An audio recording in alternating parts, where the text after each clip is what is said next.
పచ్చని పల్లె అది. ఆ ఊరిలో ఉన్న వాగు జీవనది. వాగు పొంగుతుంటే పంట పొలాలు కలకల్లాడుతుండేవి. రైతులకు చేతి నిండా పని, ఊరంతా పండగే. అలాంటి ఆ పల్లెల్లో ఇప్పుడు పరిస్థితి మారింది. ఆ పచ్చని పల్లె ఇప్పుడు కరువు కోరల్లో విలవిల్లాడుతోంది. చామన్పల్లి ఆదిలాబాద్ జిల్లా లక్ష్మణచాంద మండలంలో ఉంది గ్రామం. పంట పొలాలతో కలకలలాడే చామన్పల్లిని కరువు కమ్మేసింది. పచ్చని పల్లె ఇప్పుడు ఎడారిని తలపిస్తోంది.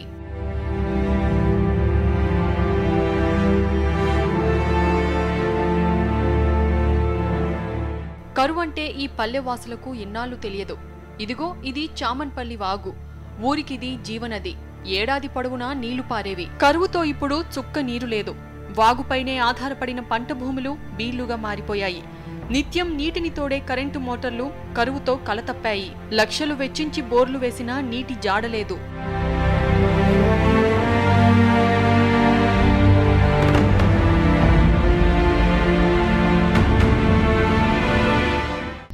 దాదాపు మా గుర్తున్నంతలో ఒక 40-50 సంవత్సరాల నుంచి అయితే ఇప్పటిదాకా ఇంత దండి కరువు లేదు. కానీ ఇప్పుడు మాత్రం ఈ 40-50 సంవత్సరాల నుంచి లేదంటే ఈ కరువు వచ్చిందంటే మాత్రం మాకు దేవుడే కనిపిస్తున్నాడు. కానీ తప్పితే ఇక మనుషులు కనిపిస్తలే, గవర్నమెంట్ కనిపిస్తలే.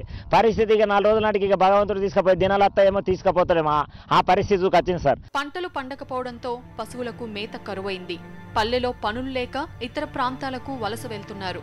ఇంకొందరు గల్ఫ్ దేశాలకు పయనమవుతున్నారు. పండగలు వేడుకలప్పుడు సందడిగా ఉండే పల్లె ఇప్పుడు నిర్మానుషంగా మారిపోయింది.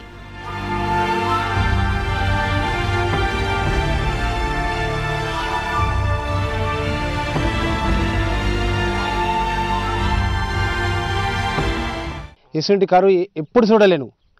మేము వేసిన పంటలు పొలాలు ఎండిపోయినాయి, మక్కలు ఎండిపోయినాయి, పసుపులు ఎండిపోయినాయి. మాకు ఈ ఆగే కన్నతల్లి లెక్క. మాకు ఇప్పుడు ఆగు ఎండిపోయిందంటే మా పరిస్థితి ఎక్కడ తాగుదామన్న గోదలకు లేవు నీళ్లు, మాకు లేవు. మాకు పరిస్థితి అంటే ఇంత ఘోరం పరిస్థితి మాకు ఎప్పుడు రాలేదు. ఒక చామన్పల్లిలోనే కాదు, లక్ష్మణచాంద మండలంలోని ఊర్లన్నీ కరువుతో అల్లాడిపోతున్నాయి.